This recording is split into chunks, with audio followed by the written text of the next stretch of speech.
Walk into literally any supermarket or a shopping mall, maybe an airport. Just take a look around. Hundreds of logos are staring right back at you, right?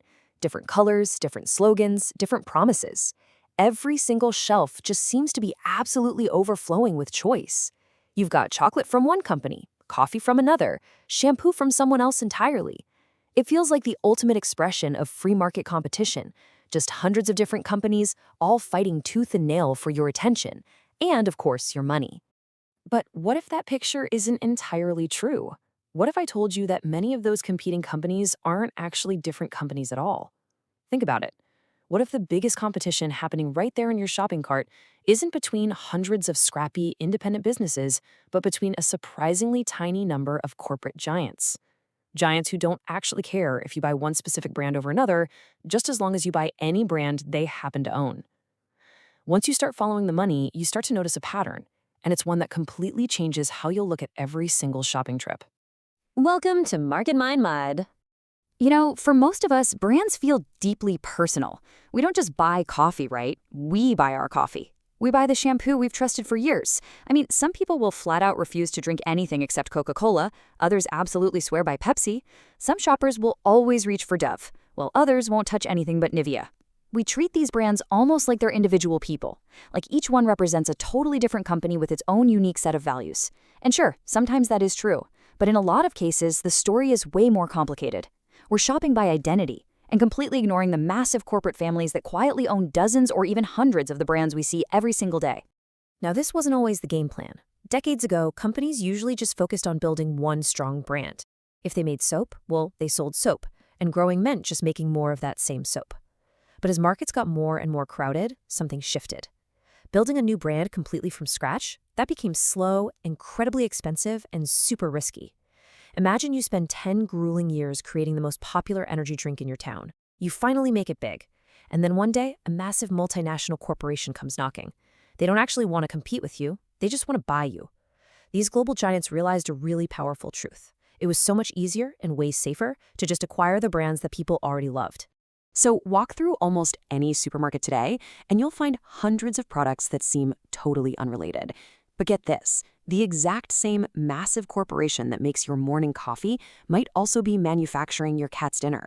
At first glance, your breakfast cereal, the chocolate you snack on, your frozen meals, even your bottled water, they all look like they come from dozens of independent mom-and-pop shops.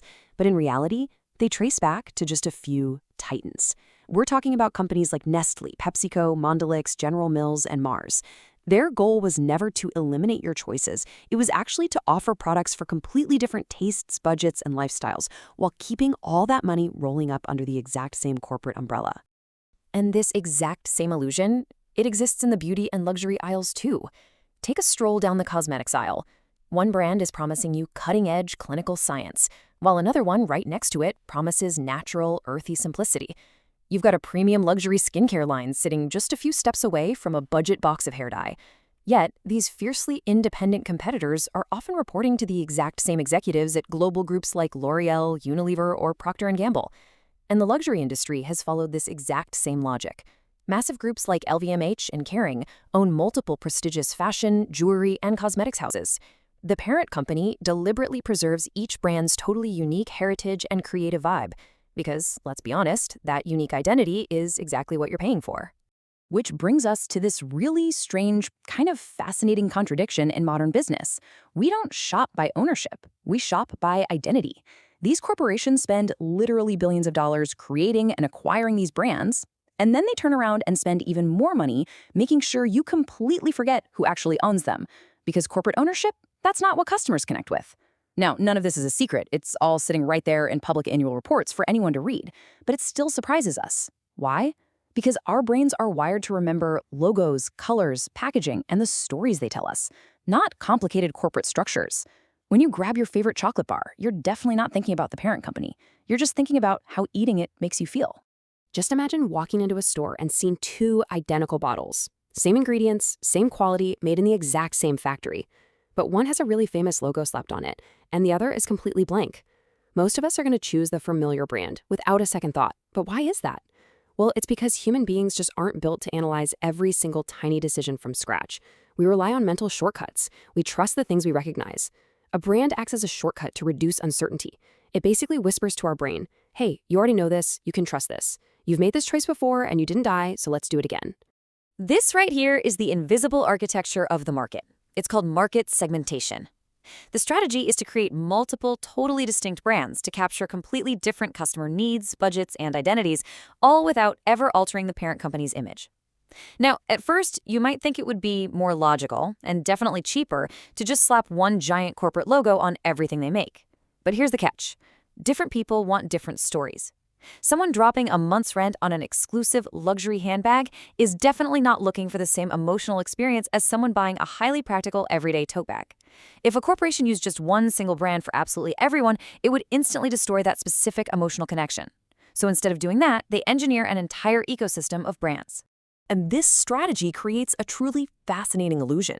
Out there on the store shelf, these brands are mortal enemies, locked in combat for your dollar. But behind the scenes, they share a massive, highly efficient corporate machine. We're talking identical manufacturing systems, shared research and development teams, pooled marketing data, and the exact same global supply chains. So while these brands are out there telling completely independent, unique stories to the public, internally, they're operating as one incredibly powerful organism. So this raises a pretty huge question. If these companies can own so many different brands, does that mean we, as consumers, actually have less choice? I mean, it's really tempting to look at all this massive corporate consolidation and just assume that true competition is dead. But the reality is actually a lot more complicated than that.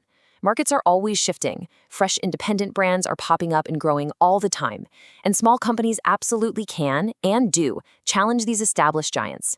So the real story here isn't that consumers have zero choice. The real story is that the fundamental nature of the game has shifted. The competition has moved away from the product itself and onto the portfolio. That is the bigger insight here.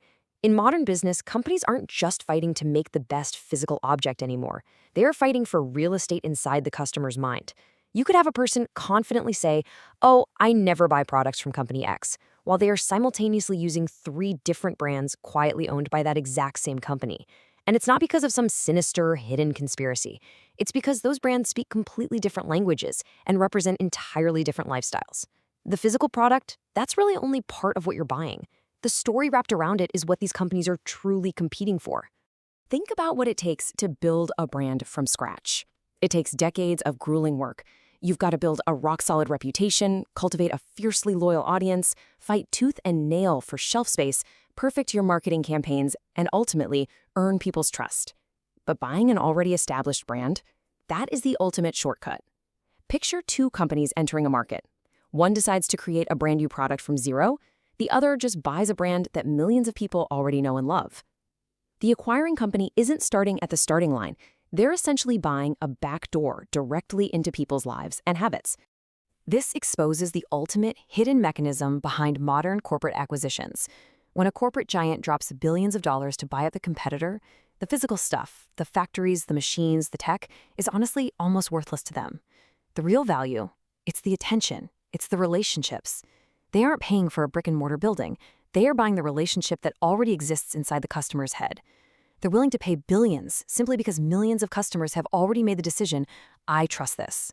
And we see this exact same strategy extending way beyond the supermarket. It's happening in modern tech and service ecosystems too.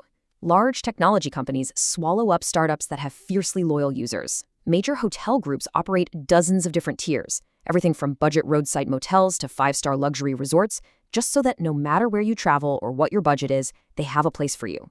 Entertainment platforms, retail memberships, financial networks, they're all running this exact same playbook.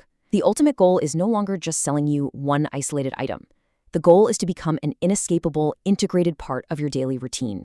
Because when you get right down to it, products compete on features, but brands compete on emotions. A competitor can easily reverse engineer your ingredients. They can copy your sleek packaging design. They might even be able to copy your proprietary technology. But copying decades of established, deep-seated consumer trust, that is nearly impossible.